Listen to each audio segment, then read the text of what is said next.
di sisi tenda ini kayak ada orang jalan, ya kan, jalannya itu kayak tek tek tek tek, lambat tek tek, sampai akhirnya muterin tenda gitu kan, jalannya jadi cepet, tek tek tek tek tek tek tek tek tek tek tek tek tek tek tek, hilang.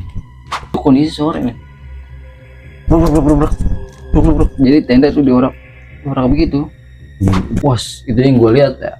Ini yang gue lihat ini, wah gokil gue. Pantau.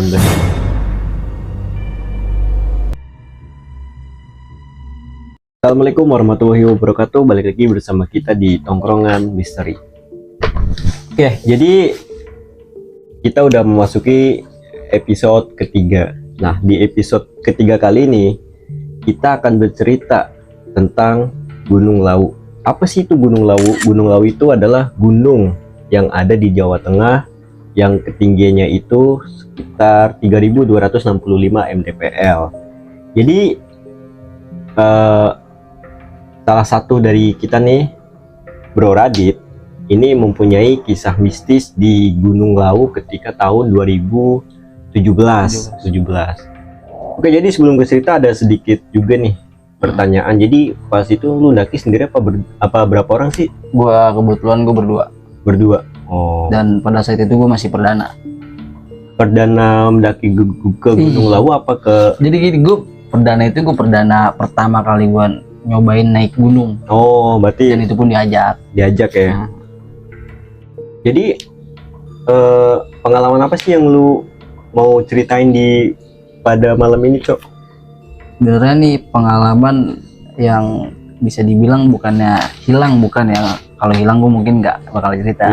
Tapi ini gue tersesat beberapa jam yang bisa dibilang lumayan lama ya. Penasaran kan dengan ceritanya? Tonton terus sampai habis. Jadi sebelum ke cerita, seperti biasa jangan lupa subscribe, like, komen, dan share ke teman-teman kalian biar channel ini terus berkembang.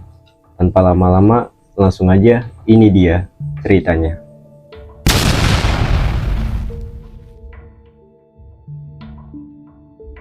Selamat malam. Terima kasih buat Mas Asli yang udah ngajak gua buat cerita di sini. Oke, mungkin gua bakal mulai topik dari awal pertama kali gua berangkat dan niat tujuan gua ke Gunung Lawu ini untuk apa. Jadi gua start awal gua dari Jakarta itu, gue ingat betul tanggal 27 Desember 2017. Itu kalau nggak salah ya, 27 itu di hari Rabu. Hari Rabu. Kalau nggak salah, mudah-mudahan salah ya. Soalnya lama banget gue lupa juga. Hari Rabu itu gue berangkat, ya hitungannya sih Rabu malam ya. Malamnya itu ya sekitar habis maghrib lah. Kamis berarti ya. Malam Kamis lah ya, malam Kamis benar. Malam Kamis itu gua udah prepare segala macam ya, karena yang prepare ini teman gue yang udah biasa naik gunung. Jadi gue cuman modal badan, fisik gua, segala macam pokoknya, pakaian gua gitu udah siap semua. Gue berangkat dari Jakarta itu, gue start dari pertama tujuan gua naik dari stasiun Senen. Dan itu pun gua nggak tahu gua tujuan itu bakal kemana, bakal transit di mana, karena Manggatan ini gue nggak tahu di mana, karena gue orang yang belum pernah jalan jauh gitu. Pokoknya lu ikut aja deh. Intinya gue ikut aja gitu. Nah, temen gue ini, jadi gue panggil nama asli nggak apa-apa ya? Nggak apa? Namanya Rizky Bani Ramadan, gue biasa panggil Bang Haji ya, gue biasa panggil Jiji gitu lah pokoknya. Pulang tanggal 27 juga berangkat. Gue start dari stasiun Senen. Stasiun Senen itu apa ya, dari sini sebenarnya sih udah ngasih pertanda kalau gua sama dia ini udah nggak diperbolehkan untuk nggak berangkat ya, secara nggak langsung. Tapi ya emang tujuan gua ke situ bukannya nggak ada rasa takut. Tujuan gua tuh cuman semata-mata buat hiburan aja, jalan-jalan holiday lah pokoknya. Gue diajakin sama dia karena dia yang modalin semuanya kan. Gue dari stasiun Senen itu gue nggak dapet tiket di stasiun Senen, men.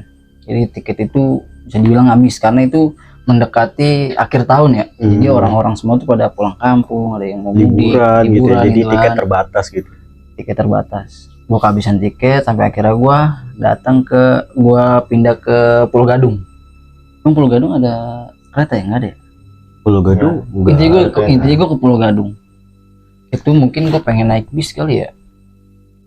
Gue pengen naik bis kalau nggak salah. Naik bis. Naik bis dari Pulau Gadung. Karena kondisi udah malam dan bis menuju ke Solo boy. Itu nggak ada juga sampai kira gue naik bajai dari Pulau Gadung itu ke Pulau Gebang. Di malam yang sama tuh ya, pokoknya malam Kamis itu gue dari Pulau Gebang tuh, gue naik dari Pulau Gebang, gue barengan sama orang-orang mudik tuh, banyak tuh orang-orang Jawa yang mau ke Solo, yang mau ke daerah jalur gitulah, rame. Gue di bis, dapatlah gue di Pulau Gebang. Gue berangkat itu malam, gue sampai sekitar jam, gue ingat betul, gue sampai sekitar jam jadi malam, ketemu sore lagi di sekitar jam 3 itu di Solo. Itu gue transit di Solo, itu gue transit sekitar habis asar lah. Habis asar itu gue sampai di Solo. Dari Solo gue jadi bis gue tuh sampai ini singkat cerita ya, sampai di Solo gue di Terminal Tirtonadi itu sekitar habis maghrib atau habis sisa ya, habis sisa lah, kurang lebih habis sisa ya, enggak menuju ke Isa jam 7-an lah gue sampai. Jam 7-an berarti setengah 7 lah kali. Setengah 7-an lah ya. Setengah 7-an. Isa biasanya jam berapa sih? Jam 7. Jam 7 kurang. Jam 7.15. Azan. Iya. Azan Isa kan. Nah, terus gue sebelum azan Isa lah kemungkinan besar. Jam 7 kurang gue sampai di Terminal Tirtonadi, dan itu pun hujan gede men. Hujan gede di Terminal Tirtonadi. Gue dari Terminal Tirtonadi itu gue bingung ya mau naik kendaraan apa ya ke base camp Cemoro Sewu. Waktu itu gue lewat Cemoro Sewu. Gue bingung mau naik apa. Nah, kebetulan ya, jadi kan kalau kita setiap turun di situ banyak calo-calo gitu ya. Oh, calo bus ya. Iya, Mas mau kemana iya. gitu kan. Nah, bawain barang gitu. ya di sini menurut gue gini loh. Kebetulan yang ngajak gue ini kan dia orang, bisa dibilang tanah kelahiran itu di Solo. Keluarga besarnya di Solo semua.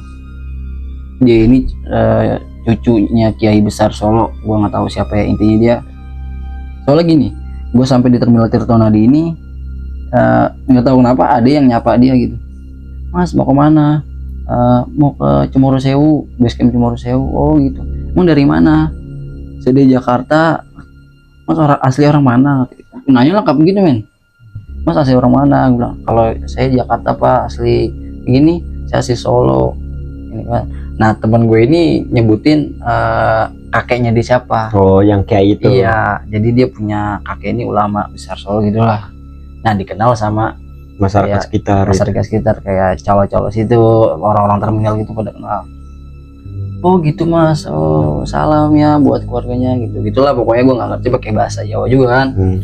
Nah gue diarahin sama tukang ojek. Jadi gue di situ ada di Terminal Tirtonadi itu ada yang namanya ojek ke base camp Cemoro Sewu, ya kan. Satu ojek itu, satu motor itu harganya kurang lebih ya, yang gue ingat kurang lebih 300 sampai 400. 300 tuh. 3 sampai 400. Satu orang. Iya, satu motor. Dari Cemoro Sewu. Dari terminal. Terminal Tirtonadi ke base camp Cemoro Sewu. Itu lumayan, Cok. Oke lah. Gue juga mau dong mau ngojek gitu ya. Ih, sumpah mahal banget. Dan ya karena ya gue sih nggak, ya gue bilang bisa gue bilang itu mahal banget ya. Cuman karena gue pikir ya gue diajak dan Nggak gue gitu sumpah. gue bawa bekal tuh nggak banyak karena di situ saat itu gue kerja cuman nggak punya penghasilan yang tetap. Gue diajak sama dia yang kerjanya enak lah di pabrik gitu lah. Jadi semua dia nanggung. Oke, gimana? Gue bilang Ji. Oh ya udah naik ojek aja kayak gitu. Oh ya udah, naiklah gue ojek nih. Naik ojek di kondisi hujan. Di situ gue nggak berpikiran kayak gini lah. Gue punya pikiran hari ini gue berangkat, besok gue bakal pulang.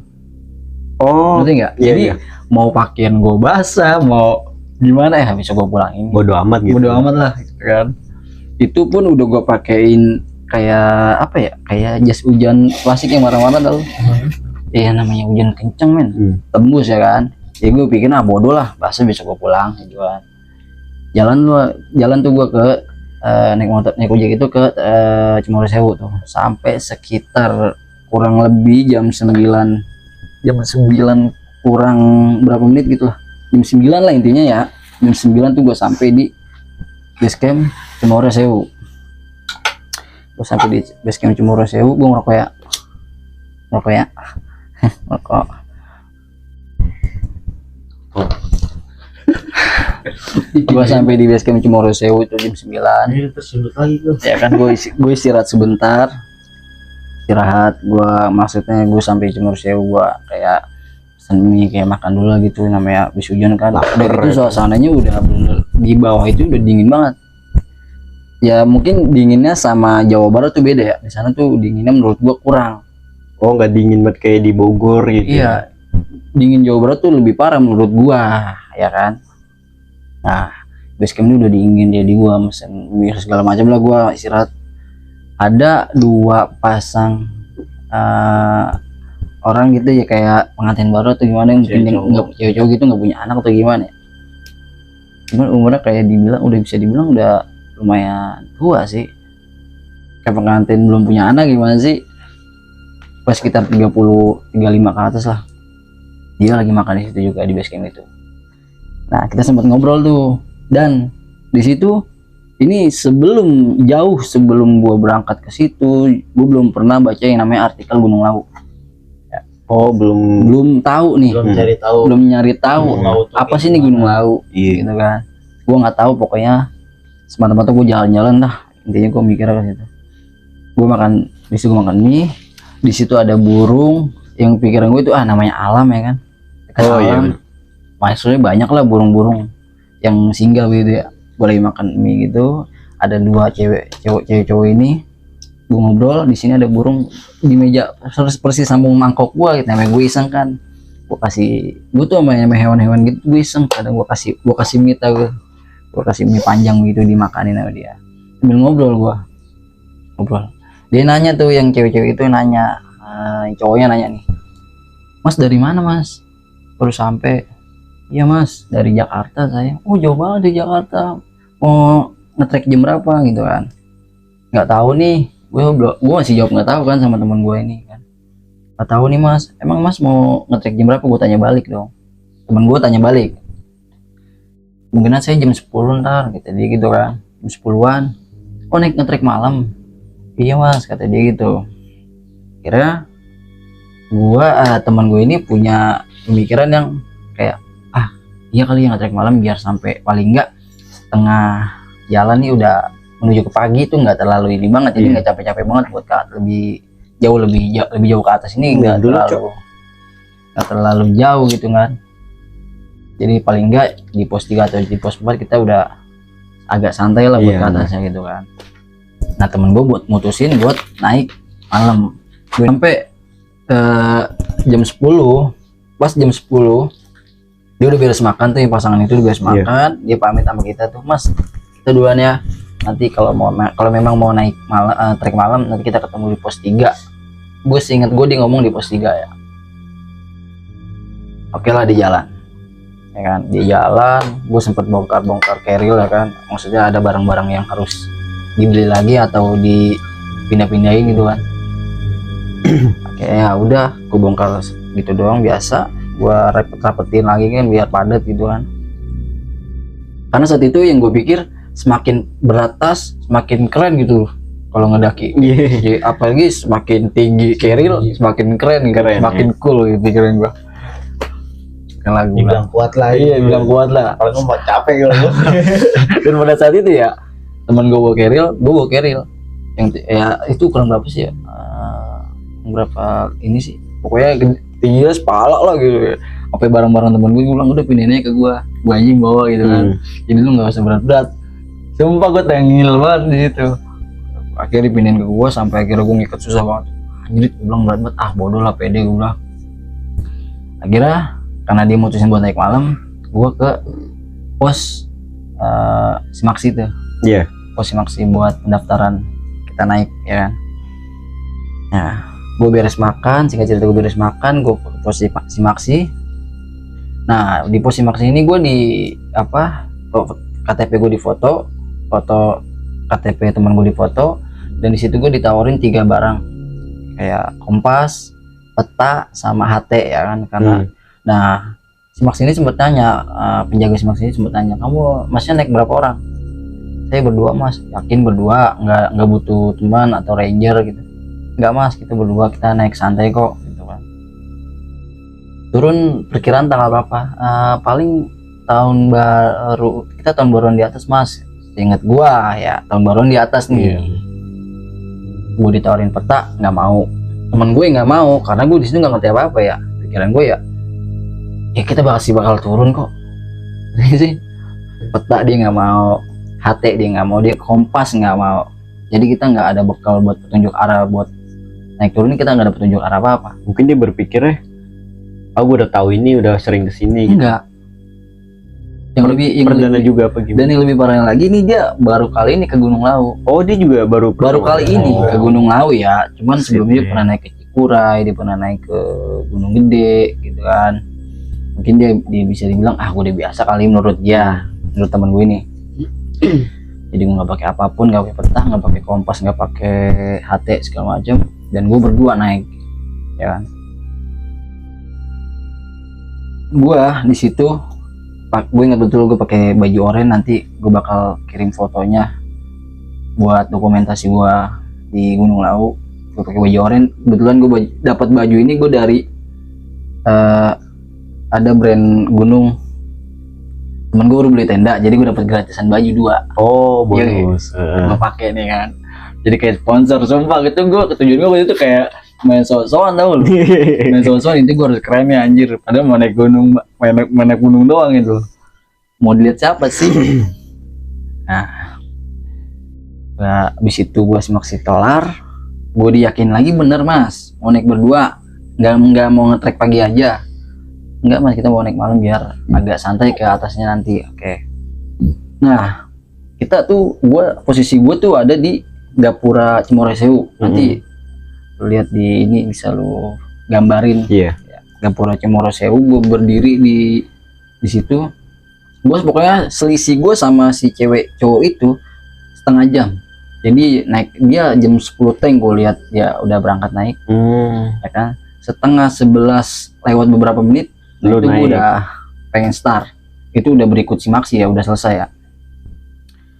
Nah di situ gue kayak, dari sini sebenarnya awal gue berasa kayak, diri gue kayak hati gue gitu ya, perasaan gue kayak memerintah diri gue buat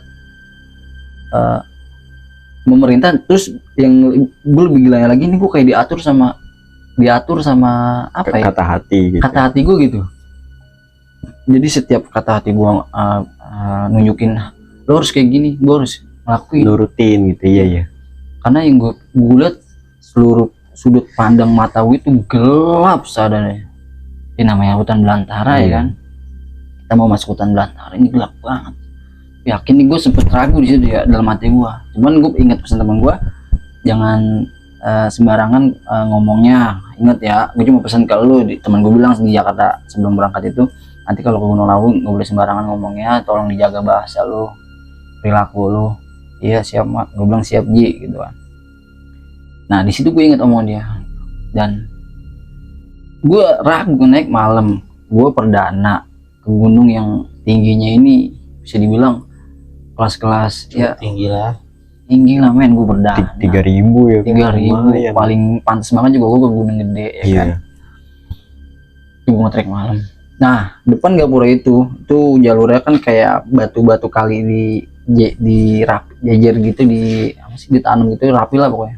Batu kali gitu, disusun gitu ya. Karena kondisi habis hujan tuh kayak kelihatannya kayak licin nyala gitu. Nah itu nggak tahu kenapa hati gue nyuruh buat gue duduk kayak sedakep, tau loh, duduk sedakep kayak gini. Oh enggak, sedakep gimana sih, bukan gini. Jadi gini, sorry gue contohin. Gue duduk, jadi dari gue diri gue sampai duduk begini. Gue duduk begini. Itu padahal kondisi batu itu bisa dibilang lembab basah. Tapi gue nggak mikir ke situ. Jadi kata hati gue, lu harus kayak gini, lu harus ngelakuin hal kayak gini yang mungkin kalau orang lihat gue itu orang ngapain sih, tapi nggak tahu kenapa itu datang dari perasaan gue, pikiran gue, langsung gue ngelakuin hal itu spontan aja. Langsung duduk teman gue bilang Ji, jadi gue sama dia nih manggil dia, gue panggil Ji, dia manggil gue Ji gitu. Jiji. Iya Ji. Iya kan. Ternyata apa? Nah dari situ gue duduk sedang begini, dan gue diajarin sama orang tua gue, setiap lu kemanapun pagarin diri lu dengan ucapan istighfar. Jadi paling enggak kalau lu lagi kosong tuh ada istighfar ini, biar enggak gampang makhluk halus masuk ke badan, gampang kesurupan kayak gitu kan. Istighfar gua, pokoknya di situ gua yang gue inget, setelah gue duduk begini, gue ngeliat seluruh pandang mata gue ke depan itu gelap banget. Gue langsung kayak ngirim Al-Fatihah ila sohibul wilayah tuh gua kirim gitu, walaupun gua nggak tahu ya sohibul wilayah ini siapa, Fulan bin Fulan lah kayak gitu. Al-Fatihah gua baca tuh, Al-Fatihah gua baca selesai, baru tuh gua bismillah, gua bangun, udah gua jalan tuh.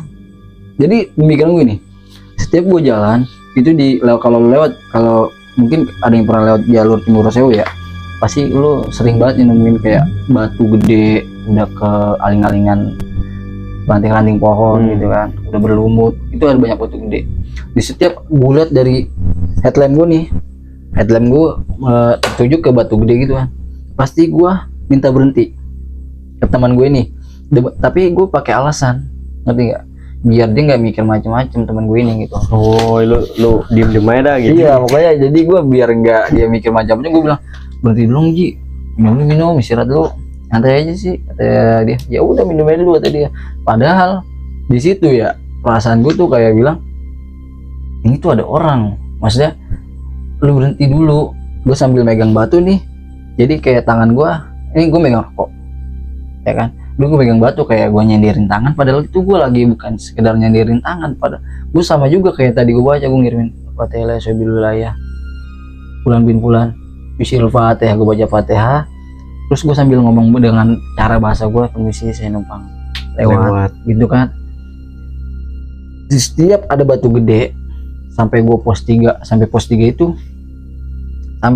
gue selalu baca itu ya kan. Setiap ada batu gede, setiap gue berhenti selalu baca itu sampai pos 3 ini.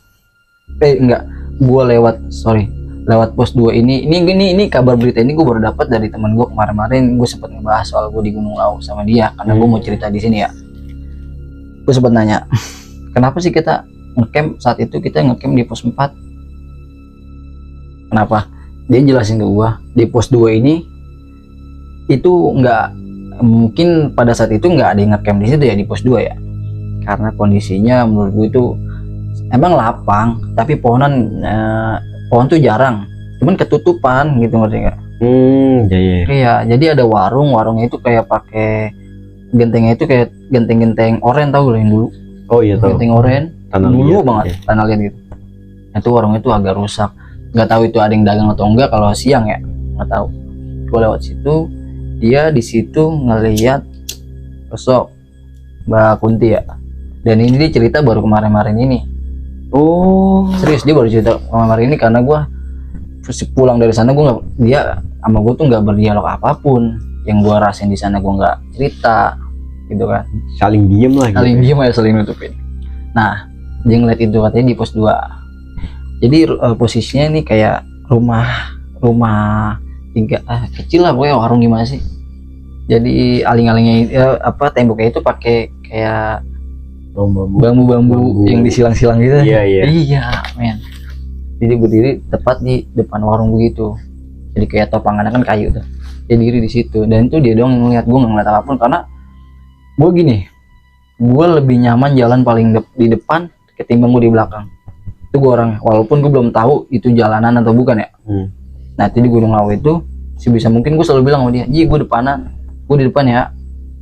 Iya, nanti dia tahu ya gue tuh nggak suka di kondisi sepi gelap tuh, gue jalan paling belakang tuh, gue paling nggak bisa, meskipun jalan ramean gitu ya, gue nggak mau jalan paling belakang, pasti gue minta paling depan kayak gitu.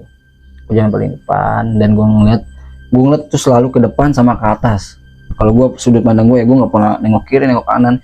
Yang gue ngeliat tuh jalur setapak gue aja udah.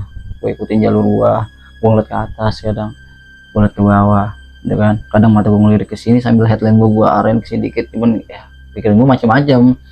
Cuman ya udah gue balik lagi ke jalan gitu, nggak ada apa-apa ya kan. Nah sampailah gue di pos 3 nih. Emang tadi kan gue mau niat ngecamp di sini. Gue di pos 3. Pos 3 ini seingat gue kayak ada ini nggak tahu ya sama atau enggak sama apa yang kalian rasain di Gunung Lau. Mungkin gue ada salahnya ya, gue tolong dirapihin. Gue udah lupa juga nih karena kejadiannya tahun 2017 ya. Seingat gue ini di pos 3 ini ada pohon bambu yang jadi gini, ada tanah lapang, tanah merah ya, tanah merah, tanah lapang. Jadi di pinggirnya itu ada kayak pohon bambu gitu men. Itu gue ngeliat walaupun kondisi gelap karena gue pakai headlamp di saat gue lagi ngerokok gitu kan di pos 3. Jadi kayak ada pos batu cakep lah, pokoknya posnya cakep, cuman kecil. Gue ngerokok di situ. Nah gue bilang ini kita ngecamp di mana? Ntar ya di atas lagi ya kan, kata temen gue. Ya udah, gue baru bakar rokok, maksudnya nih rokok nih sebatang gini tuh belum sampai habis banget gitu kan. Dia jalan lagi, ya, tanggung apa sih, gue bilang gitu. Ngapa sih buru-buru banget, nyantai sih, gue bilang gitu kan. Maksud itu gue lebih banyak dialog sama dia biar nggak terlalu tegang banget gitu kan. Apalagi kondisi gue yang baru ya kan. Gue sengaja banyak ngobrol, walaupun obrolannya itu nggak jelas ya, nggak data gitu ya. Yang penting rame terus nih di perjalanan gue rame terus. Kayak gue nyanyi payung teduh gitu kan, nggak danta lah gue nyanyi kan. Nah kira ya oke lah, gue nurutin dia ya kan. Dia jalan lagi, gue jalan itu nggak ada godaan apa-apa ya. Gue pribadi pun gue dengar suara kayak Mbak Kunti ketawa, kayak orang tidur ngorok doang. Ini ngoroknya kayak gini, nggak ngoroknya itu bebek gitu ya. Enggak. Iya.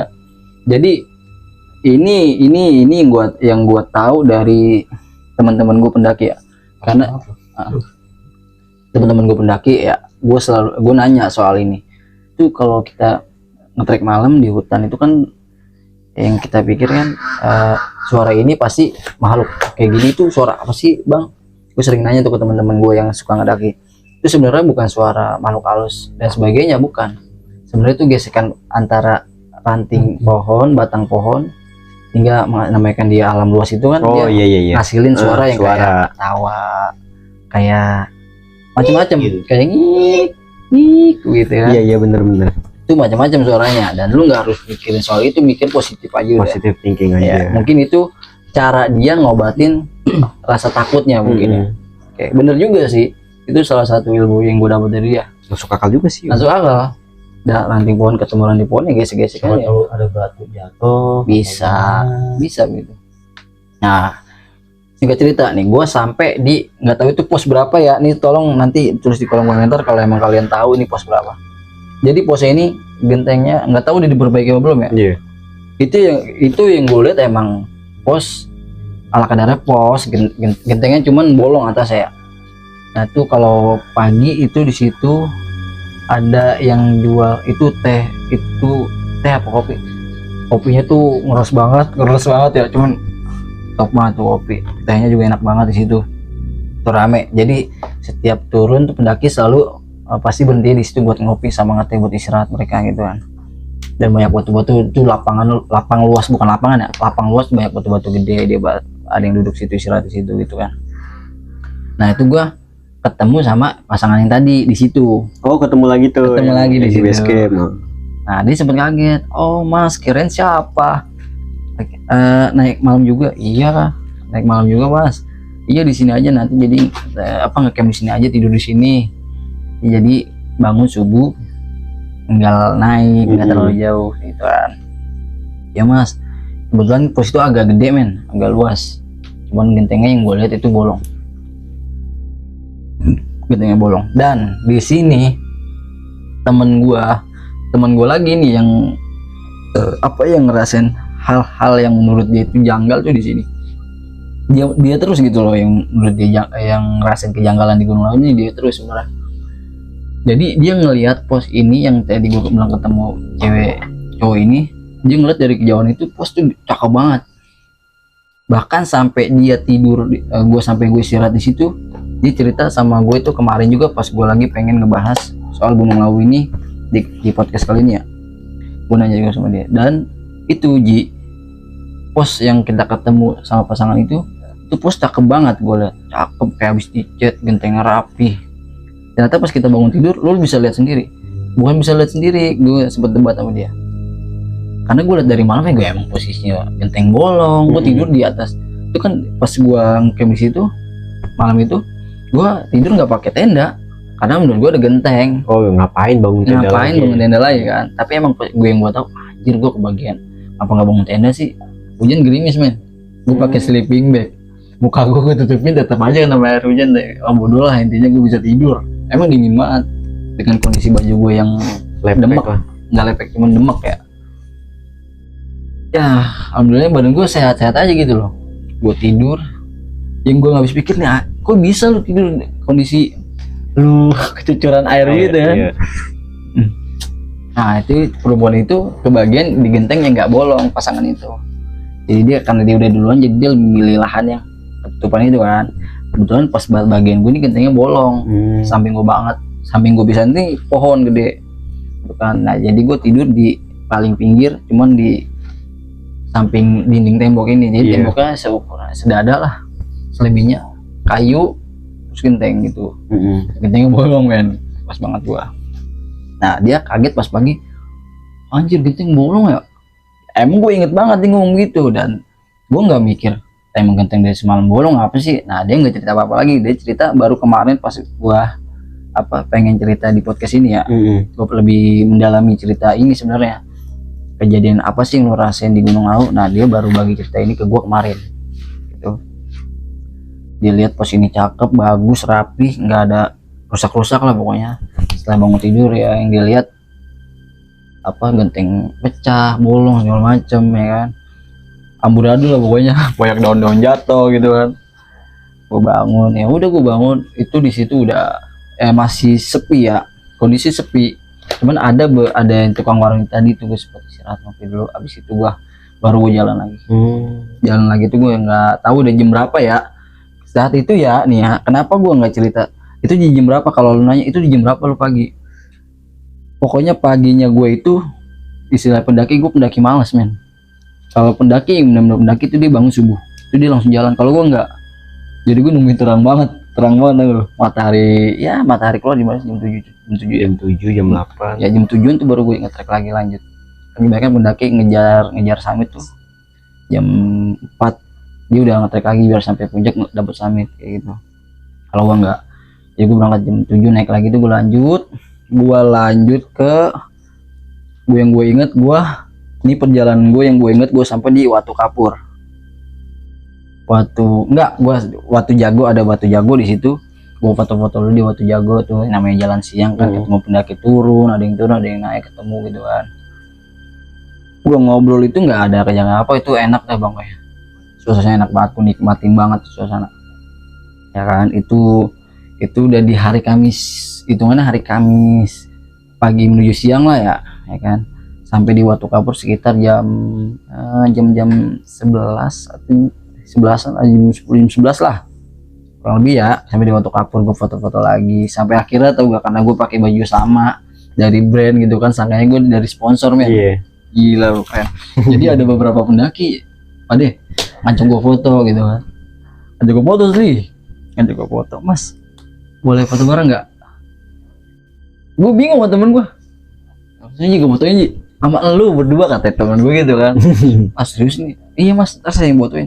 Gue foto berdua. Mungkin kalau dia nonton di sini ya, tolong dong kirim fotonya ke gue. gue minta fotonya. Ya serius nih, ada yang ngajak foto. Itu fotonya masih ada apa kagak? Mungkin kalau orang yang nonton, gue minta fotonya lah pokoknya. Jadi gue pakai baju sama orange ya, pokoknya gue ada cool banget lah pokoknya gue dah. Foto itu gue sempat ngobrol-ngobrol juga. Jadi gini, posisi Watu Kapur ini selisih berapa tikungan gitu ya. Jadi atasnya udah Damboim, gitu. Oh, Boyem. Boyem, tau lah pasti kalian Boyem semua. Sampailah gue di Boyem. Sampai di Boyem itu sekitar kita ya lah beberapa nggak sampai 1 jam, deket banget sampai gue di Boyem. Udah gue di situ istirahat, gue ketemu anak kecil yang sering di Instagram tuh, yang sering naik turun gunung, naik turun gunung, sering bawain belanjaan. Ketemu dia, dulu dia masih kecil banget, sekarang udah gede, masih kecil banget. Tahun 2017 tuh masih kecil banget cuy. Paling kalau ngeliat dia, wah anjir, gue inget banget sama dia nih. Gue kasih tahu kalau bubur yang tinggal kasih air panas tuh langsung matang. Oh, bubur Iya, instan. iya, dia jadi nggak pernah nemuin di sana men. Mas itu apa? Katanya. Oh kamu mau? Itu punya gue ya karena gue karena bikin seneng orang tuh, gue seneng banget gitu loh. Terus, kamu mau nyobain nih? Gue bikinin men. Dan kebetulan dia lagi masak air panas, tapi masih minta air panas ya. Dia ngomong bahasanya dia, cuman temen gue ngerti bahasa Jawa ya. Iya, gue bilang iya, gue nggak ngerti apa-apa bahasa Jawa. Jadi kasih air panas, gue dudukin, gue bukain bumbunya kan. Yuk, bahasanya halus banget men, halus banget loh. Super, gue ngobrol panjang lebar, gue ketemu sama anak Pulau Gebang di sono, semua anak Pulau Gebang. Gue ngobrol, dia ramean, seru, dia ramean. Gue tanya, berdua doang mas? Iya. Gila, ngetek jam berapa? Jam 10 ya kan, gue bilang gitulah. Ngobrol. Kira nanti ngecamp di mana mas? Di puncak atau gimana? Iya nanti mau tahun baru di puncak. Ya masih lama kali mas, nih baru itu kondisinya itu tadi Kamis ya, Kamis itu gue di perjalanan kan udah ketemu pagi dong, Jumat pagi gue ngetrek lagi kan. Iya. Jumat pagi gue udah ngetrek lagi, gue sampai di Boyem sekitar jam 11-12an tuh kan. Sampai di Boyem, gue istirahat tuh lumayan lama tuh di situ tuh, lumayan lama karena gue nikmatin banget. Gue ketemu Boyem, dia lagi masak. Itu belum terkenal Boyem saat itu ya, masih belum terkenal banget, belum viral banget itu Boyem, belum viral banget lah pokoknya.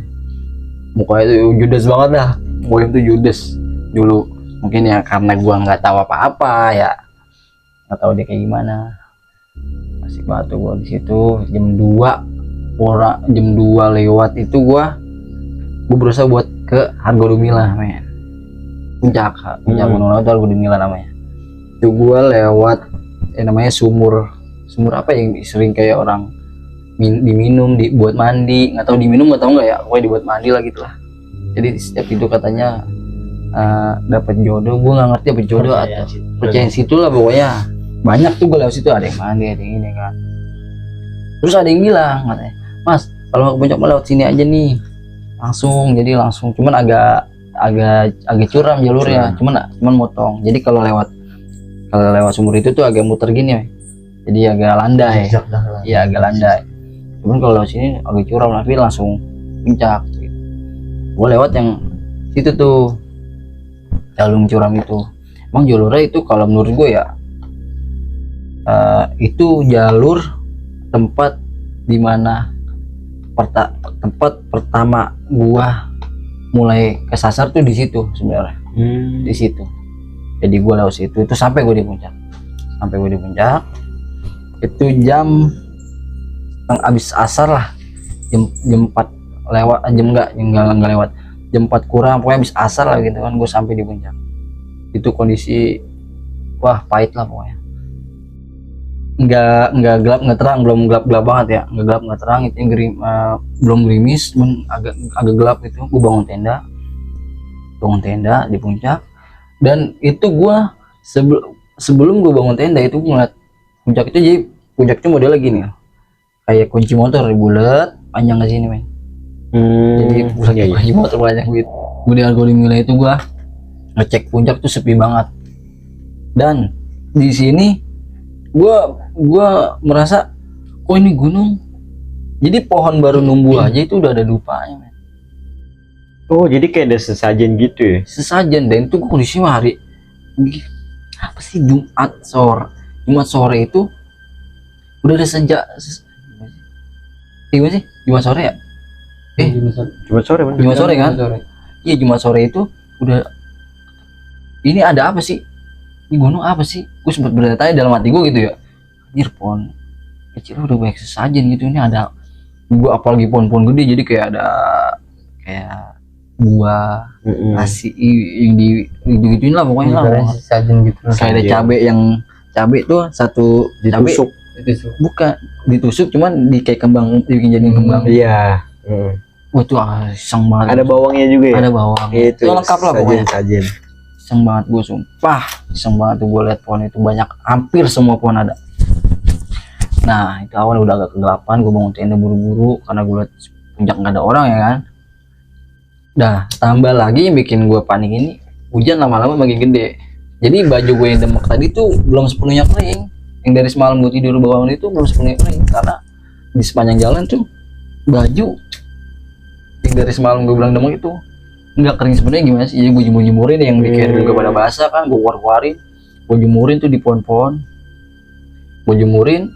Jadi gue pengen berharap biar kering, malah gerimis gitu kan, gerimis maling lah ya sih. Gue masukin ke dalam tenda yang baru setengah jadi itu kan, tenda baru setengah jadi nih, jadi patok-patok udah gue pasang, cuman belum pada gue sisi-sisinya ini belum gue patok-patokin, jadi nggak terlalu kuat. Mungkin kalau ketiup angin itu juga bakalan terbang gitu kan. Iya bener. Nah tenda setengah jadi, hujan turun, gue masuk ke dalam tenda, barang-barang gue masukin ke dalam tenda itu, baju-baju pokoknya gue belum masukin keril, belum gue rapin lagi kan. Gue dalam tenda itu situ gue capek banget, nggak tahu kenapa gue capek banget. Gue tidur sepules-pulusnya, pules banget gue tidur. Jadi dari hujan rintik tadi sampai hujan gede, sampai hujan berhenti itu gue tidur ya kan. Dan sepanjang gue tidur ini di sini apa ya, gue percaya nggak percaya sih, ini namanya apa ya bisa dibilang ya, makhluk gunung lawu ini, nunggu ya, nunggu gunung lawu ini. Temen gue ini temen gue yang ngerasain ya, dan gue ceritanya ini dari beliau, gue dapat cerita dari beliau di saat gue lagi tidur. Jadi gini, tenda ini, di sisi tenda ini kayak ada orang jalan ya kan, jalannya itu kayak tek tek tek tek, lambat tek tek, sampai akhirnya muterin tenda gitu kan, jalannya jadi cepet, tek tek tek tek tek tek tek tek tek tek tek tek tek tek tek, hilang senyap gitu, senyap. Teman gue di ya kondisi gue tidur, gue nggak tahu apa dong, dia ngerasain. Nah nggak lama balik lagi, cuman bukan dengan suara telapak kaki men, nggak ada suara telapak kaki, nggak ada. Dan di sini tenda, lo tahu tenda yang double layer, terus luar ini kayak kalau dicakar bunyi nget nget. Oh iya Ya kayak gitu nget nget, itu kayak ada. Nah gini, cuman kalau ini kan bahannya kayak gimana sih? Iya. Ini agak kasar. Ini agak lembut apanya kalau itu dah gitu. Kayak anti air gitu sih. Nyet. Gitu. Parasat gitu. Nah, itu muterin tenda. Ding. Kenceng banget. Hilang lagi. Gue nggak tahu apa sih, gue masih tidur di situ. Gue masih tidur. Karena gue perdana yang benar-benar nggak tahu, malu lah pokoknya gue lah. Tidur gue seadanya, dia ngerasain lagi dan datang lagi. Cuman datang ini nggak dengan jalannya dia, nggak dengan cakaran yang dia ke tenda gitu, enggak. Jadi dengan tenda yang di orak-orak. Itu kondisi sore men. Jadi tenda itu diorak begitu. Tenda setengah jadi gitu. Tapi orakan tenda goyang ini beda dong. Tenda goyang sama angin sama orang Beda. tentunya beda. Nah di situ setelah kejadian itu, tenda diorak itu, nggak kemungkinan beberapa menit kemudian ya, gue bangun di situ. Gue bangun, itu pun gue dibangunin sama teman gue ini. Mungkin kalau gue dibangunin gue masih tidur gitu ya. Tidur. Gila itu gue capek banget. Gue dibangunin, Ji bangun, Ji. Bangunin ini kayak orang ngajakin apa ya? Ji apa ayo pulang gitu, masih bukannya pulang gimana? Dia bangun, Ji bangun. Ji bangun Ji. Gue bangun dengan gila, ngeliat muka dia tuh kayak lu dikejar anjing pelacak gitu. Panik. Panik. Tuh bibirnya putih, matanya, wah lu kalau liat gimmicknya dia udah pasti pikiran lu, wah, anjir nih, apa nih orang. Cuma di situ gue nggak berani ngucap, lu kenapa, enggak. Gue ngeliat mukanya dia tuh, bangun tidur gue ngeliat mukanya dia jadi kayak orang apa sih, pucat gitu, sakit. iya kayak orang pelok. Gue ngeliat muka dia, ya udah gue bilang ayo beresin tenda. Gue masukin baju-baju gue tuh tanpa gue lipet-lipet lagi, gue masukin baju-baju gue tadi gue jemur kan, belum gue packing lagi tuh. Gue masukin segala macam, gue masukin barang-barang tadi gue masukin ke gue semua ya kan. Kenapa sih Ji? Gue sempet nanya begitu, kenapa sih Ji? Udah buruan tadi gitu. Gue masukin, gue bongkar tendanya ini. Jadi ya acak-acak kan, masih tanah merah mulu ininya, apa sih namanya itu, tajam-tajaman itu, gua namanya gue nggak tahu lah, gue lupa. Gue masukin keril gue semua, masukin acak-acakan lah pokoknya tuh. Ikat gue pakai jas hujan ya kan. Gue jas hujan tapi nggak gue pakai, dari naik ojek itu gue pakai gue ya. Pakai keril gue. Dan di situ gue masih sempat ngambil foto di Tugu Hargo Dumila itu. Tugu Hargo Dumila gue sempat ngambil foto sama dia.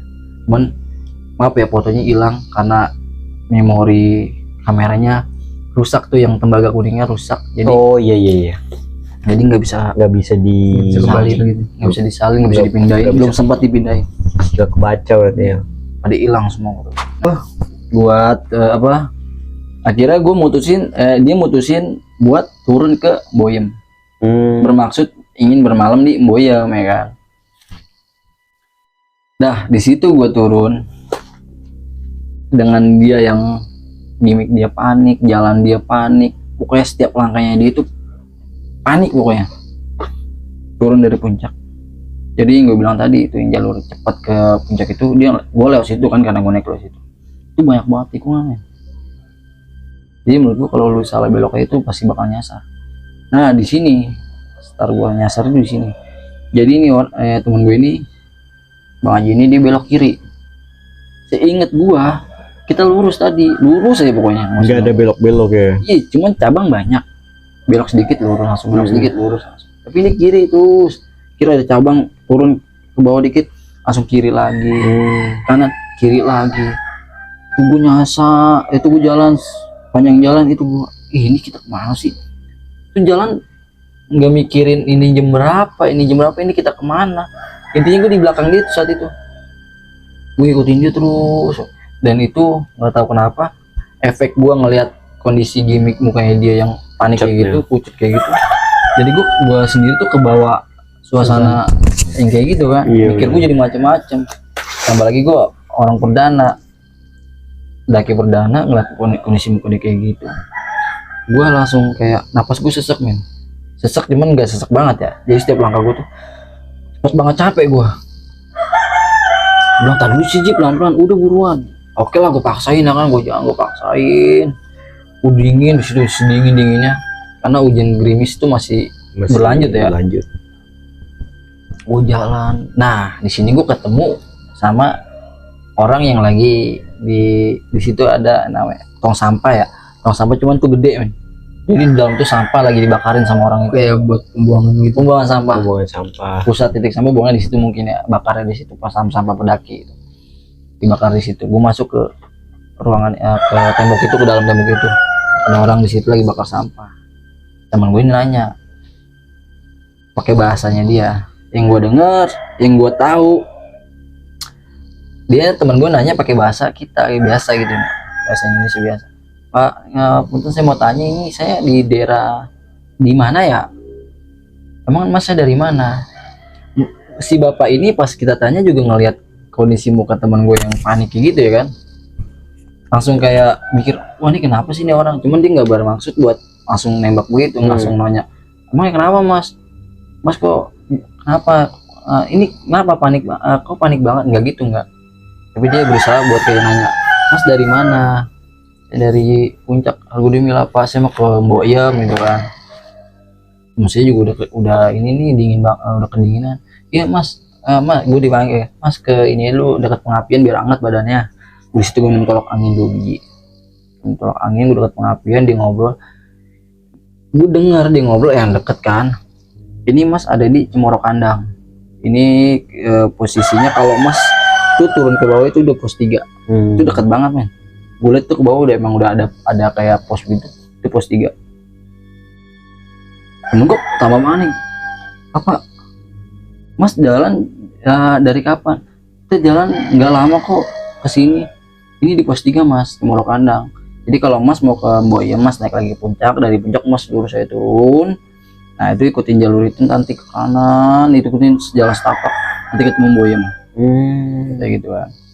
Kalau mau ke sana, kalau bisa mas ke puncak dulu, biar inget jalan awalnya tadi dari mana. Mas ke puncak dulu.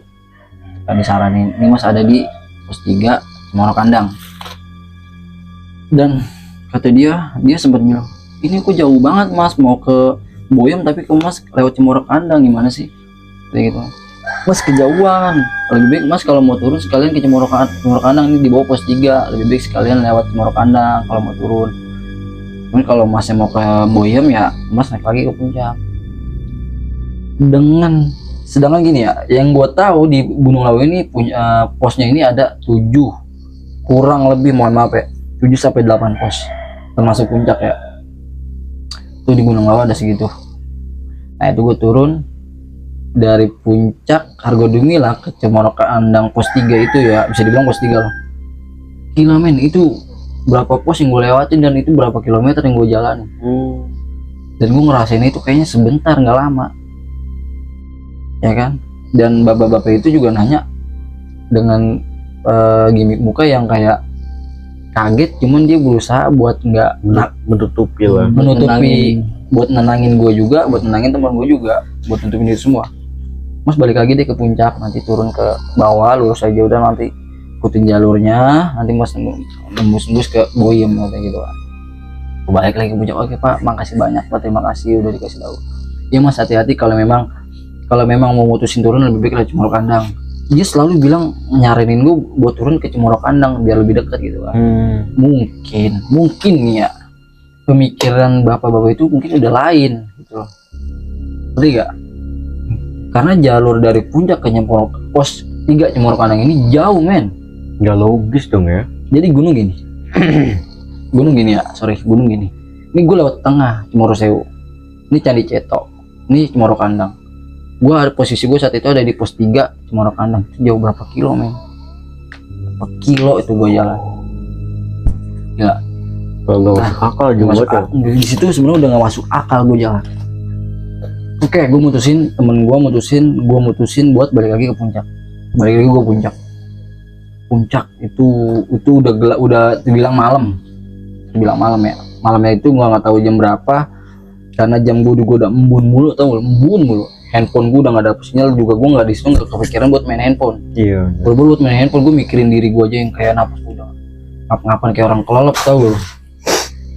Gue udah nggak mikirin handphone segala macam, nggak. Gue jalan terus sampai gue di balik nih, singkat cerita gue sampai di puncak lagi ya. Sampai di puncak dan ini kondisi masih sama, sepi. Udah kondisinya udah gelap, udah beda sama yang tadi sore kan, gitu masih ada penerangan. Ini udah gelap bener. Dah di situ gue udah mulai pakai headlamp. Ayo nih kita turun ya. Jadi gini, yang gue bilang tadi, lu salah belok sedikit aja itu udah susah deh pokoknya ngejelasinnya. Di situ ada pohon-pohon anggur, pohon-pohon stroberi apa buah yang bisa dimakan buat pendaki gitu. Buahnya tuh agak asam-manis gitu. Apa ya namanya, lupa gue sering dengar cerita juga sih, cuma lupa anjir namanya. Jadi setiap bidang tanah itu yang gue banyak belokan itu di tengah-tengahnya pohon itu.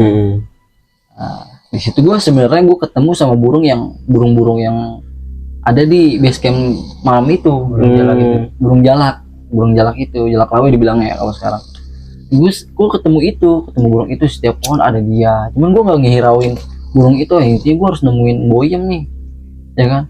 Gue turun lagi dari Hargodumilah dan nggak tahu kenapa. Gue tahu di sini, ini temen gue salah jalan lagi. Cuman gue bisa berbuat apa? Sedangkan dia yang lebih mahir soal pendakian gunung gitu. Gue lebih awam gitu. Ya oke lah, gue ikutin dia. Gue nggak tahu apa-apa. Gue ikutin dia. Tau gak lo, gue sempat ketemu pendaki. Gue ingat betul, gue ketemu pendaki satu. Terus nggak lama gue ketemu pendaki lagi, mungkin temennya ya. Nggak, selisihnya nggak jauh. Mas, udah ke puncak? Iya mas, nih kita mau ke Boyem. Oke mas, hati-hati. Wah, pikiran gue nih udah bener nih. Soalnya dia nggak bilang, Mas Kemboyem, palingnya dia bisa bilang gini, Mas Kemboyem bukan lewat sini, lewat sana, gitu kan. Pasti dong, soalnya kan gue bilang kita mau Kemboyem Mas, gitu. Akhirnya pikiran gue tenang nih kan, dia nggak ngasih tahu gitu kan, Mas salah jalan atau gimana, enggak. Gue jalan terus, oke Mas lanjut Mas, hati-hati, semangat gitu kan, di jalan biasa tuh. Napas gue tetap, tapi setelah ketemu orang itu napas gue kayak tenang, lega gitu. mental gue udah kena di situ men. Gue udah kena, udah pokoknya mental sih gue udah kena, gue takut banget gitu kan. Ketemu lagi temennya, nyapa gitu, mari Mas, ayo. Temen saya tadi depan ya, iya Mas. Temennya di depan tuh, semangat Mas, gue jalan lagi. Terus setelah beberapa orang itu lewat, gue napas gue balik lagi gitu, nyesek. Awalnya dingin, nggak karuan lah. Pokoknya gue udah, wah, karuan lah pokoknya gue di setiap jalan tuh gue minum. Jadi colok angin nih 2 pak nih, gue satu pak kiri kanan nih. Gua taruh nih di sini jadi nggak harus buka carrier. Oh iya, langsung tinggal ngambil aja gitu. Tinggal ngambil gua minum. Sambil jalan tuh gua ncotin tuh kan kayak minum apa komik kalau gitu. Gua ncotin ya. Jalan terus gua bilang ini kemana sih? Alang-alang itu yang gua rasain, yang gua lihat saat itu ya, alang-alang rumput begitu. Rumput nggak tahu rumput apa sih, gajah, ini apa gajah, rumput begitulah. Rumput Alang-alang alang-alang itu lah. Itu dari ukuran semata kaki sampai ngelewatin pala, sampai ngelewatin pundak, akhirnya nutupin keril gue gitu men. Ih gila loh, berarti udah nggak dijamah tandanya ya. Itu udah nggak ada jalur setapak, bahkan itu jalur itu alang-alang itu sampai gue siak-siak pakai tangan, sampai temen gue ngambil kayu disiak-siak pakai tangan, pakai kayu gitu kan. Gue bilang nih, ini kita kemana sih? Nah sebelum gue ketemu alang-alang yang tinggi itu nih ya, sorry kepotong. Sebelum ketemu alang yang tinggi ini, gua ketemu, kalau sekarang kalian searching di Google, mungkin lu searching di Google nih, di situ ada yang rumah terbuat dari botol ya. Oh, nanti kita cari. Nanti lu searching di Google, itu ada rumah yang terbuat dari botol-botol bekas pendaki minum gitu ya. Itu botol semua. Di situ dulu ada kalau nggak salah ya ada 4 bangunan, 4 sampai 5 bangunan itu kayak bangunan terbuat kayak lapak bangunan gitu dah. Nah, ada 4 sampai 5 bangunan ini, bukan bangunan kokoh ya, bangunan acakan dulu lah pokoknya. Di situ ada 4 sampai 5 orang, di tengah-tengahnya ini ada api unggun. Bikin buletan gitu. Jadi bikin buletan. Kayak kita gini nih ngobrol, tengahnya api tengahnya gitu. api. Cuma apinya nggak gede, kayak api setengah mau mati gitu. Api bara setengah mau mati, kita ada api-apinya sedikit. Jadi ngobrol asik banget. Dengan kondisi gue yang menurut gue nih kita nyasar lagi. Gue berusaha buat nanya di situ kan, buat nanya pakai bahasa gue gitu. Sekarang gini, logikanya manusia ya. Gua ini kamera nih, ya kan? Ini kamera udah termasuk dekat banget ya. Ini gue di kamera, dulu kita di sini. Masa iya gue ngomong, Mas, saya mau tanya, dengar nggak sih menurut manusia sewajarnya gitu ya? Dengar lah. Pasti dengar kan. Di situ gua ngomong, Mas permisi punten saya numpang nanya. Di situ baju gua langsung ditarik, dan dia nggak ngelihat, dan dia nggak denger, dan dia nggak merhatiin kericuhan gua sama teman gua yang lagi kecot ini men. Cuek aja. Dia kayak maaf katanya gua bukannya tadinya gue sempet nggak percaya karena gue liat di YouTube tuh kayak ada orang nanya, terus orang itu kayak nggak ngelihat dia. Ada kan cerita kayak gitu. Ada banyak. Nah itu gue bukannya ngambil dialog dia yang kayak gitu, enggak sama sekali. Jauh sebelum itu gue ngerasain. Cuman kok banyak kejadian-kejadian kayak gitu di YouTube. Ini benar atau enggak sih? Tapi kalau gue bilang ini nggak benar, tapi gue ngerasain saat itu. Tapi kalau gue ceritain orang takut nggak percaya.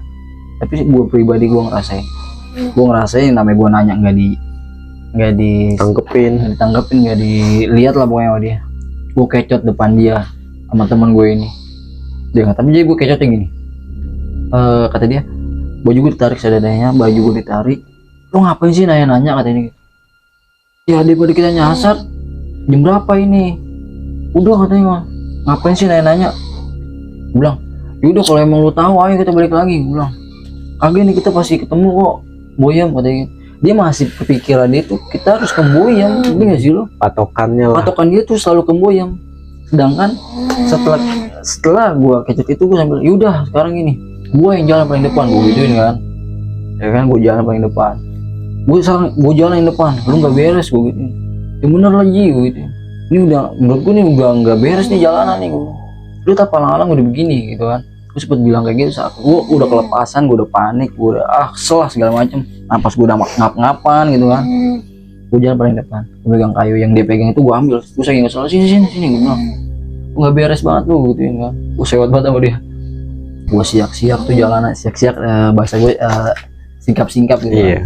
Siak-siak jalanan, kata gue kok ini makin gak beres, ini rumput rapat banget men, gua belah begitu kan, jadi pada miring-miring gini, silang-silang gini ya, wah ini udah bukan jalur nih, terus gue paksain, terus iya anjir nih kemana sih dalam hati gitu ya, gue nggak ngucap, temen gue ngikutin belakang, nah temen gue juga kayak apa ya, pemikirannya dia mungkin udah nyampe nih seperti apa yang gue pikirin gitu kan, jadi dia panik sendiri, dia mari gue dari sini, gue yang depan, lu ikutin gue di belakang, dia bilang gitu, dia belakangnya gue, di sini gue udah mulai reda juga ya kan, namanya gue berdua, gue berusaha buat ngatur emosi gue, iya benar, di depanan di jalan, nah pasti nggak lama dia di depan gue nih di jalan, jadi gue tuh ngeliat dari belakangnya teman gue ini, gue ngeliat ke depan, dia kan ada di sana, gue di belakang ini, mungkin dia duluan mungkin yang ngeliat ya, gue ngeliat itu depan, kata gue itu pintu kecil banget men, jadi kalau kita masuk ke pintu itu kita nunduk begitu, dan jadi gini, kalau pintu gini, pintu dulu tau gak sih, pintu ya lu kalau nonton film-film apa sih kayak Majapahit, Mantili, pintu-pintu kerajaan gitu ya, pintu kerajaan batu, dari batu itu gue lihat, jadi atas sisi tembok ini, itu panjang banget men, nggak tahu panjangnya kemana karena kan kalingan alang-alang, panjang banget. Nah, itu gue ketemu pintu kecil itu, dan di atas itu kayak ada genteng cuma sedikit, genteng segitiga gitu. oh cuma buat kayak gapura gitu lah ya, Nggak tahu lah, gue nggak ngerti lah pintu, pokoknya itu pintu gue pernah lihat di film kayak Majapahit, kayak Mantili, dan kerja-kerja kayak gitu kan. Wah sumpah gue iseng, itu batunya masih batu kayak batu merah, cuman bisa dibilang batu merah, cuman saat itu batu merah mah ada sih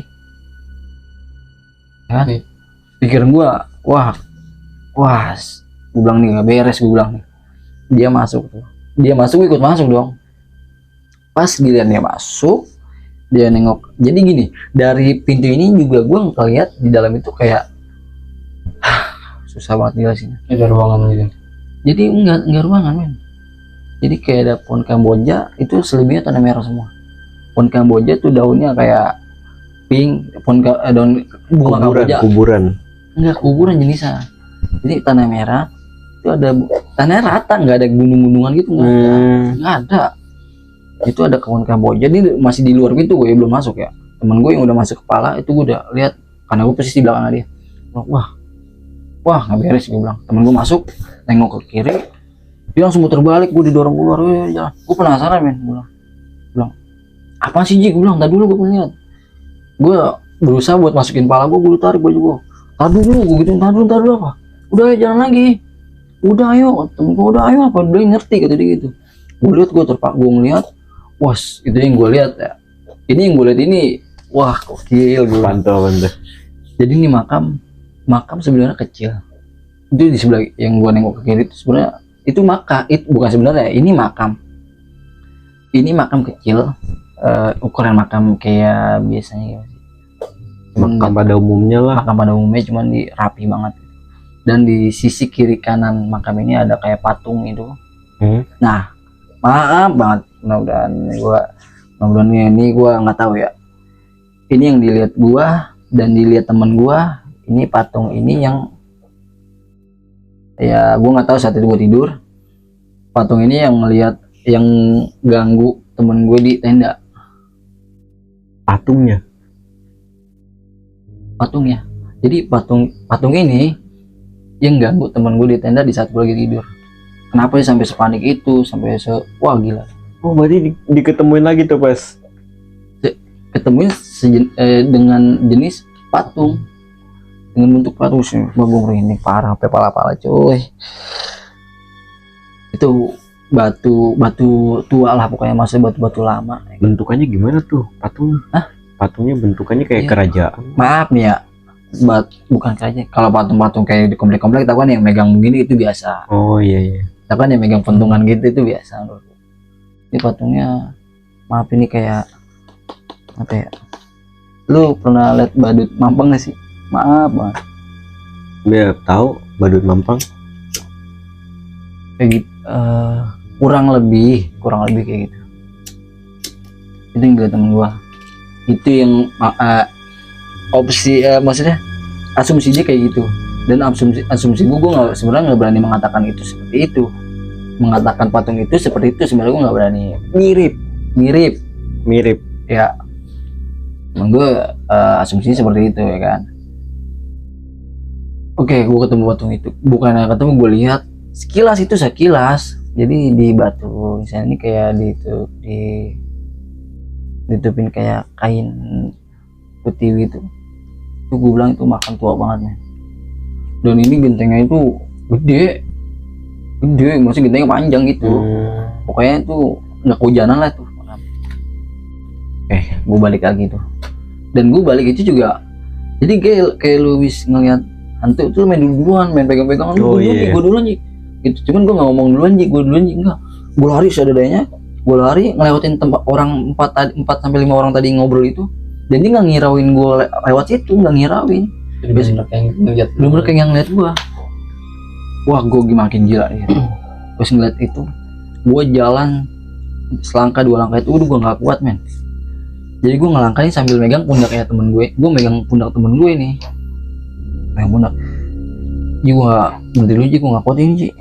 Gue sampai bilang beberapa kali, sering, hampir setiap gue ngelangkah gue selalu bilang gue nggak kuat. Di sini sebenarnya gue udah antara gimana ya, antara selamat atau enggak gitu ya pokoknya gue ya. Ini gue udah putus asa banget karena wah ini udah nggak beres nih dengan kondisi badan gue yang udah menurun banget ya. Fisik gue udah menurun banget, napas gue udah bisa dibilang, gue itu bahkan gue minum aja, gue minum air aqua, stok air gue masih banyak di tas udah. Itu minum gak kepengen, saking paniknya minum gak kepengen. Dan di saat gue berusaha buat ngilangin panik gue, ngilangin rasa sesak di dada gue gitu, soalnya setiap gue ngelangkah 2 langkah 3 langkah itu gue pasti ngajakin berhenti buat duduk, buat ngatur napas. Napas gue begini, jadi kayak orang cekukan, napas gue udah di, wah udah nggak karuan dah pokoknya. Itu tolak angin 1 kotak gue kali, gue minum 2 biji, sekaligus tuh. Gue duduk sambil gue nggak duduk, gue diri cuma senderan ke batu gitu, senderan ke batu. Ji, teman gue ngeliat gue ini matanya kayak udah berkaca-kaca, pengen nangis, cuman dia nggak mau nunjukin kalau kita ini nggak apa-apa gitu. Udah sih tenang aja maksudnya gitu, cuman gue ngeliat matanya dia, gimmicknya dia itu udah, wah lu nggak bisa bohongin gue, kita sama-sama panik ini. Wah, gue bilang ayo jalan Ji. Maksud gue nih, gue jalan, gue berusaha ngeyakinin dia bahwa gue nih masih kuat. Padahal dia bilang di situ sama gue, dia bilang sama gue, Ji baca Ji, apa yang lu bisa lu baca. Lu tau nggak yang di dalam hati gue apa saat itu? Gue selalu bilang sama diri gue, di situ gue bilang ini, ya Allah, kalau emang saya bakal selesai di sini langsung, tapi gue ngomongnya gini, ya Allah kalau emang saya bakal selesai di sini, maaf, langsung potong gitu, maafin abang doain biar abang selamat. Gue selalu bilangnya gitu, maafin abang. Terus gue ngomong lagi, ya Allah kalau emang saya bakal selesai di sini, apa maksudnya, tolong ya Allah jangan dipersulit. Iya. Kalau saya pengen selesai di sini jangan dipersulit, maksudnya jangan disiksa kayak gini gitu kan. Itu yang dalam pikiran gue, dalam hati gue selalu nyebut kayak gitu. Mak tolong mak doain mak, maafin abang mak. Soalnya kan gue kalau nyokap gue manggil gue tuh abang. Maafin abang mak. Yang lain nih pergi mana bayinya deh. Gue selalu bilang gitu. Yang lain pergi mana bayinya deh. Soalnya setiap gue jalan gue berhenti. Itu yang bikin gue lama itu tujuan gue buat kemana? Buat balik ke puncak lagi. Gue ngelewatin jalur tadi lagi. Yang gue lewatin. Akhirnya alang-alang lama-lama turun. Ya seperti kayak biasa gitu kan. Lewatin jalur tadi lagi. Gue jalan dengan dikit-dikit berhenti. gue makanin, sedangkan gue ada biskuit Roma di keril itu sempet gue keluarin, gue makanin itu saat makan satu aja itu gue susah banget men. Jadi gue makan nih buat nelen susah, bahkan gue timpa air nih, air yang yang tadi gue pengen minum, habis minum tolak angin kan pedas banget ya, gue berusaha buat minum, nah itu air balik men. Jadi di sini tuh kayak udah kayak ada kekunci di sini. Jadi nyangkut gitu. Iya, jadi ketika gue mau nelen air nih tuh gue balik bahkan liat hidung, tau gak lu? Apa kayak jadi kayak pas gue lagi napas gini minum, wah di sini gue udah mulai wah gila nih. Kepala gue pusing, gue diem, gue bilang gak usah berapa. Makanya temen gue ngeliat gue sampai kayak pengen nangis gitu kan. Ya udah lu tenang apa sih gitu, udah gue nggak apa-apa gitu. Gue ngomongnya gini, apa tenang. Nah, jadi gue kan napas gue kayak gitu ya, volume suara gue ini menurun drastis banget menurun. Jadi gue ngomong kayak udah sih gue nggak apa-apa, tenang. Gimik muka gue juga kayak gue wah maksain buat gue buat ngomong. Bener gue udah nggak mau ngomong, nggak mau jalan, gue pengen tuh diem aja udah. Cuman karena gue mikir dia udah ngeluarin budget banyak buat gue, dia udah tujuan dia pengen liburan ngajak gue nggak mau ngecewain dia, udah nggak mau ngecewain dia lagi gitu. Lu udah habis modal banyak gitu kan. Ayo gue bilang gue bisa, mati gue ya Allah gimana bayarnya nih. Tetap gue jalan di situ, gue usaha, gue jalan gue lihat nih, wah di atas ini udah deket nih ke Argo Lingga dalam hati gue itu ya. Akhirnya bener di situ gue naik yang gue bilang ngelewatin jalur tadi tuh yang banyak tikungan itu. Gue naik sampai gue di tempat gue tadi bangun tenda di situ. Di situ lagi men. Nah di situ teman gue baru buka handphone. Di situ dia buka handphone kurang lebih di jam 12 kurang kalau nggak salah ya, jam 12 kurang. Jadi total nyasar gue ini sebenarnya nggak lama, cuman kalau dihitung dari Argo Domila ke pos 3 Cemoro Kandang ini mungkin kalian tahu ya ngabisin waktu berapa jam ya. Gue kurang paham soal hitungan itu ya.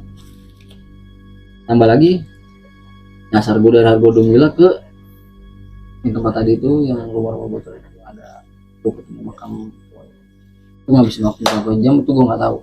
Gue balik lagi ke puncak akhirnya. Dan yang bikin gue sembuh bukannya sembuh ya, agak slow gitu mental gue, jadi agak balik lagi gitu kan, balik ya 40% normal lagi lah gitu, 40% gitu, nggak normal sebetulnya enggak ya. Gue ketemu ada 2 tenda, di sini ada 2 tenda yang udah ada isinya gitu, ada orang di dalam, ada lampu soalnya kan di dalam itu masih ada lampu nyala, berarti orang masih hidup, masih bangun. Temen gue inisiatif buat nyamperin, mas tolong saya mas bangunin saya tenda gitu, bantuin saya bangun tenda. Oh boleh mas. Itu orang keluar, 4 orang main keluar. Wah di situ drastis, badan gue yang tadinya lemas, napas gue yang tadinya nyesek lega ya. Wah lega, terus langsung kayak gue tenang banget men. Jadi yang gue pikiran gue gini ya, jadi pelajaran buat kita semua nih ya, bener yang orang-orang bilang tuh di gunung ini segenting apapun keadaan lu jangan panik. Udah gitu apalagi kalau kita ini perdana di gunung-gunung tertentu ya, udah melewati batas 3.000 ke atas itu jangan panik. Pokoknya mau yang pendek mau yang tinggi, pokoknya lu jangan panik, nyasar lu jangan panik. Kalanya gue di situ, gue ambil pelajaran dari sini, gue panik banget, panik, kondisi badan gue menurun, akhirnya drop gitu kan, mental gue, psikis gue udah kena semua. Dan banyak gangguan yang kayak gitu-gitu, wah makin hancur gue. Ketemu orang itu, dibantuin bangun tenda. Oh iya satu lagi, kenapa tenda ini gue bikin yang lama, bangun yang lama? Karena ini tenda baru beli di tempat brand tadi, jadi gue belum tahu cara, temen gue juga belum tahu cara nerapnya gitu kan. Begitu double layer ini susah banget kan, jadi di dalam ada lagi, di luar ada lagi, susah banget ya pokoknya. Jadi bantuin sama 4 orang tadi, bantuin, 4 orang itu juga ngeliat gue, mas saya nggak apa-apa, ini teman saya udah nggak apa-apa mas, gue dibikinin tes, itu baik banget, makasih banget ya pokoknya buat mas yang nanti bakal nonton videonya ya. Masih ingat saya kejadian itu di tahun 2017 akhir, di bulan Desember itu kurang lebih malam tahun baru, sebelum malam tahun baru gitu ya, saya bilang. Jadi 31 lah, 30 sih saya di masa saya makasih banyak dibantuin bangun tenda, dibikin segala macam. Kira gua tidak jadi gue di dalam dibikinin tema tetangga kita itu pendaki juga tuh 4 orang itu. Pokoknya pedulian mereka tuh luar biasa luar biasa.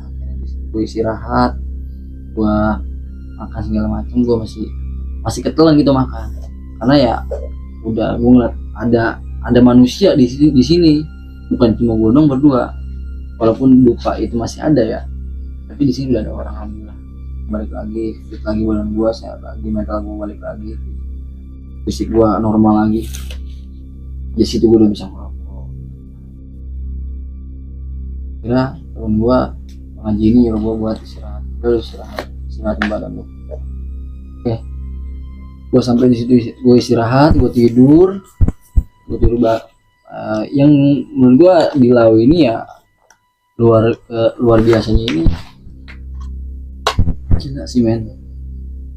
Dia nggak tahu di Lau doang, mungkin gue yang terlalu norak ya. Di Lau ini rame banget pagi itu, hadiah banget gue, rame. Gue dapet cuacanya tuh nggak gelap, wah terang-terang lah, cakep banget sumpah. Mati gue dapet tuh namanya lautan awan tuh gue dapet gitu kan. Yang sayangnya ini ya memori kameranya rusak, jadi nggak bisa diabadikan momennya ya. Cuma bisa diabadikannya. Wah susah banget dah. Dan pas gue turun itu juga ada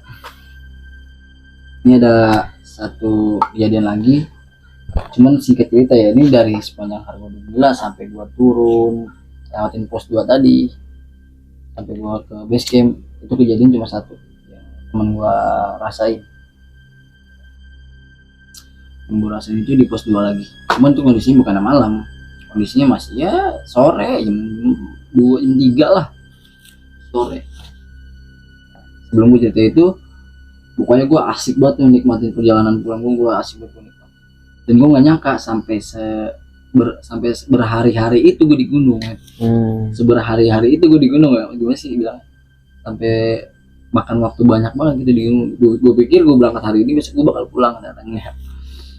Kayak pikiran gue gila lu. Kira gue sampai tuh yang gue bilang gue camp di pos 3, pos 4 itu yang ketemu pasangan itu situ ramai banget. Jadi kalau mau ke situ tuh, kalau mau turun tuh, jadi kita ngelewatin tikungan gini tuh turun kondisinya. Itu depannya udah, orang banyak banget sumpah. Jadi gue kayak apa ya? Kayak disambut banyak banget orang.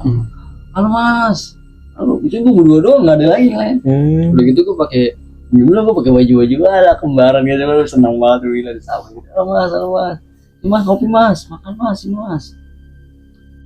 Aduh ini dari brand ini ya, sponsor ya. Temen gue yang namanya dia udah happy banget ya. Iya aja. Iya, jadi dia bilang, oh iya mas, iya saya dari brand ini gitu kan. Mas mau foto mas ya? Sumpah di situ gue diajak foto lagi man. Itu gue seneng banget diajak foto lagi, itu yang bisa jadi obat buat gue. Dan gue nggak bakal kapok kayak namanya naik gunung. Mungkin bukan gue doang, banyak pendaki yang udah ngerasa kejadian ini, dia bukan kapok, justru dia bakal malah ini menantang untuk naik lagi, malah penasaran, malah pengen ke sana, ke gunung ini, malah kayak itu sama, gua rasanya juga itu sama. Nah, jadi pas gua turun di situ, gua ngerasain semuanya udah nikmat banget tuh, nikmat banget. Turun sampai di pos 2 tadi tuh yang gua bilang, ternyata benar di situ nggak ada yang dagang, nggak ada yang jaga, itu pokoknya orang terbengkalai, nggak ada yang jualan lah. Nggak ada yang jualan benar. Jadi di belakang warung sebelah sana, di belakang warung itu kan selebihnya udah kayak pohon-pohon rindang gitu ya, kayak alang-alang, karena apa, rumput-rumput tinggi gitu. Iya. Jadi ada temen gue yang lihat kepala macan. Ini loh kepala macan harimau, macan kumbang itu. Harimau Sumatera macan apa harimau beda nggak sih? Sama aja kayaknya deh. Yang orang itu. Iya itu itu. apa harimau? Macan sama aja. Iya itu punya ada harimau itu di Palanya dong nongol di ini, kayak Mau nerekam ngeliatin- gitu. kayak ngeliatin bangsanya gitu ya. Jalan gitu, dia ngeliat dari jauh, makanya dia bilang, Ji, jangan lari tapi jalannya agak cepet aja Ji. Kata temen gue nih, temen gue tuh jalan kayak, jalannya cakuin yang cepet Ji. Cepet. Iya. Bukan lari, bukan jalan, tapi jalan cepet guys. Iya. Ada apa sih Ji? Gue nggak tahu apa di situ, tapi dia ngeliat. Udah ntar cepetan jalan. Dia nggak berani nengok kiri, nggak nengok kanan, dia jalan tuh kayak orang aku. Gue bilang, kenapa sih orang? Gue jalan sambil megangan kiri dia. Pegangan kiri dia, akhirnya nggak lama agak jauh. Lu lihat Ji, apaan? Ada apaan sih? Macan gila lu. Oh serius lu? Gue anjir, gue panik sih itu. Karena kondisinya udah siang dan udah mendekati base camp ya. Jadi teman gue langsung ngomong tanpa dia tahan-tahan lagi gitu. Wah itu jenisnya hewan bukan makhluk halus ya. Wah gila lu Ji, lu nggak ngomong lu gila, kalau begitu gue lari. Jangan, kalau lari lu malah dikejar. Kalau hewan itu jangan lari, kalau bisa lu diem duduk. Jangan ganggu dia. Kalau kita lari sama kita kayak takut gitu. Biasa aja, makanya gue nggak lari. Gue biasa lagi, gue jalan sampai base camp. Dan yang lebih anehnya lagi, ini si Max ini nanya itu kayak gimana ya? Nanya kayak orang, kayak kejadiannya yang gue di atas ini yang gue rasain ini kayak dia ngerti gitu. dia ngerti gitu loh. Dan dia tahu Iya. Gimana, apa yang Mas? ngerasain gitu. Gimana Mas perjalanannya? Dia gimana Mas perjalanan? Gue di situ bukannya jawab wah enak Mas nih, luar biasa, wah nikmat kan, biasanya anak gunung bilang gitu, luar biasa Mas, ngelaut gila nikmat gitu kan. Tapi gue malah mikir ke situ, dia udah tahu apa yang gue rasain di atas gitu kan. Dengan gue naik cuma berdua, mungkin dia asumsi dia pasti ke situ, nggak Iya, tahu ya, mungkin apa gue doang yang mikir ke situ atau dia mungkin udah tahu gitu kan.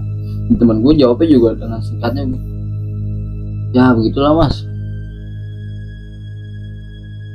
Dan kali kalau ini jangan berdua ya Mas ya, berempat, berenam, paling gak ya bertiga, jangan ganjil juga, paling gak ya berempat lah. Oh iya bener-bener. Dia langsung nyaranin kayak gitu men.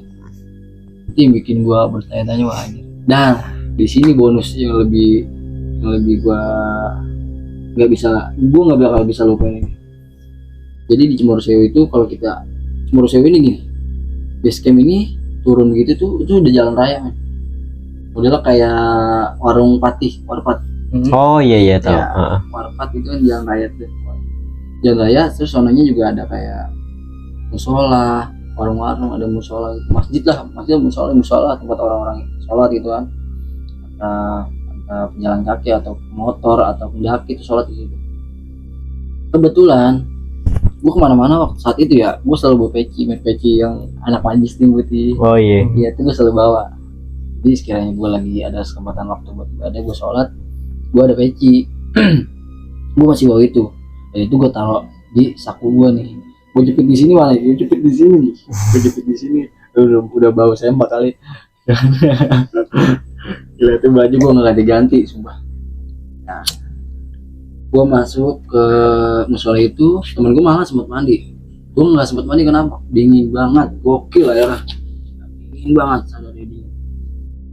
Gue nggak mandi, gue cuma cuci kaki, cuci tangan gitu kan. Habis itu gue ambil wudhu, gue sholat, ngajak temen gue sholat. Dengan pakaian gue yang belum ganti dari awal gue berangkat dari Jakarta sampai gue nyasar di puncak, gue nyasar sampai gue ke bawah lagi, gue sampai begini. Jadi gue sholat. Nah gitu baju udah bau berang kali. Gue sholat di sini, gue merasa kayak gue jadi imam men di musola itu. Itu banyak pendaki, itu banyak orang-orang. Itu ada 4 saf, itu ramai banget soalnya. Tapi gue tahu kenapa gue tahu banyak. Ini gue lihat setelah sholat, karena pas lagi komat kan gue di belakang tuh. Dan itu masih itu jari ada 6 sampai 7 orang di belakang tuh ya. Ada yang komat. Gue lagi pakai peci, gue ditarik sama bapak-bapak. Ayo mas, imamin. Jangan saya pak, udah mas doang yang pakai peci soalnya. Wah anjir, gue perkara pakai peci gue sudah jadi imam. Mau nggak mau ya namanya ya. pakai diri nih orang Jakarta gitu loh. Iya. Terus disuruh jadi imam nggak bisa ya kan, pakai diri gue ngajo ya kan jadi imam dengan suasana dingin ya. Jadi gue tuh baca surat sambil kayak menggigil ya, bismillahirrahmanirrahim. Jangan mulai lah, gue salat. Nah pas giliran waladolin, amin itu bahasa amin tuh banyak banget cuy. Kayak seakan-akan banyak gitu ya. Bukan seakan-akan emang banyak. Jadi pas gua kata itu terakhir tuh gua naik pulang. Jadi gua bukan nengoknya tuh malu, banyak banget pula, banyak banget ini. Jadi gua nggak sebut jikira gua lewatin karena gua jikir gua bisa, cuman takutnya beda sama mereka jikirnya gitu kan. Gua biasa kan jikir kita di Jakarta begitu.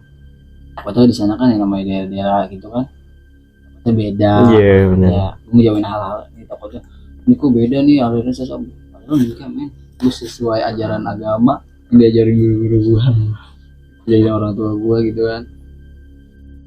Udah gue cuman zikir biasa, gue ngomong Fatihah, habis itu ngomong Fatihah, gue sholat sunnah lagi, itu gue nggak banyak yang di situ gue yang gak bisa gue lupain.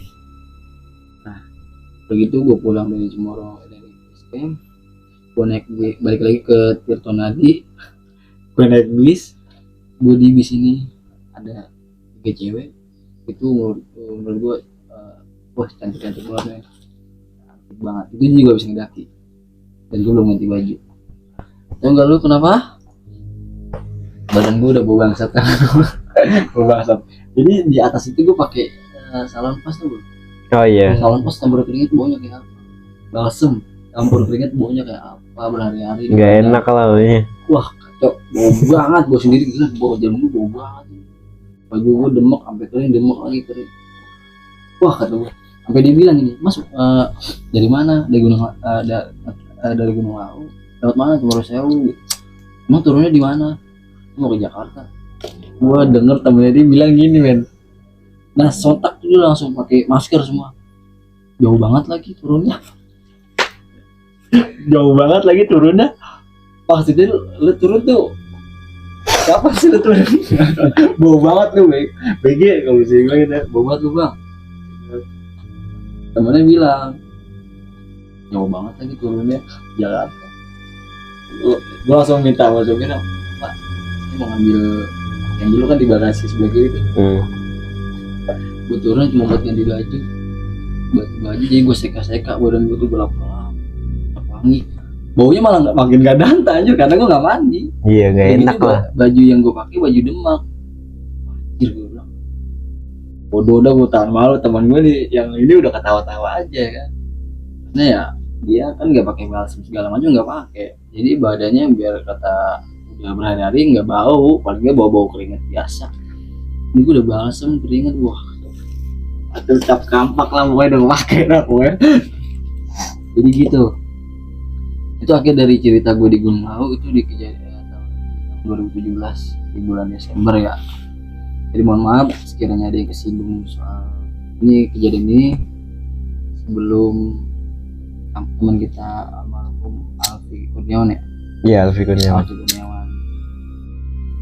Ya. Ini kejadian di tahun 2017. Jadi mohon maaf bila ada ini feel yang saya rasain. Kayak untuk di gunung ini sebenarnya kita harus jaga attitude, bahasa, perilaku, semuanya harus dijaga. Walaupun terlihat sepi, di situ ada mereka. Karena kita datang ke suatu tempat yang belum pernah jamah manusia sebelumnya. Dan kita juga nggak pernah tahu riwayat tanah tersebut itu berasal dari mana, dari didudukin dengan penduduk siapa, kita nggak ada tahu. Dari itu ya kita yang datang ke tempat orang bisa mungkin agak sopan santun, pelajaran nggak, jadi diri saya pelajaran kalau memang ada yang salah. Maaf datang dari manusia saya yang awam yang nggak tahu apa-apa. Kalau ada yang kurang mohon maaf, kalau cerita saya ada yang pas. Ini kejadian 2017 ini saya nggak lupa, cuman saya nggak selalu berusaha sebisa mungkin nggak mau mengingat sebenarnya, Cuman karena saat ini saya punya teman saya lagi giat konten podcast ya, jadi ya paksa saya ceritain walaupun kurang lengkap, mungkin kurang rapi, kurang gitu. Jadi tolong diperbaiki aja. Maklumi. Jadi gitu singkat ceritanya dari perjalanan saya di Gunung Lawu tahun 2017. Luar biasa Gunung Lawu, 3.200 ribu main DPL, luar biasa.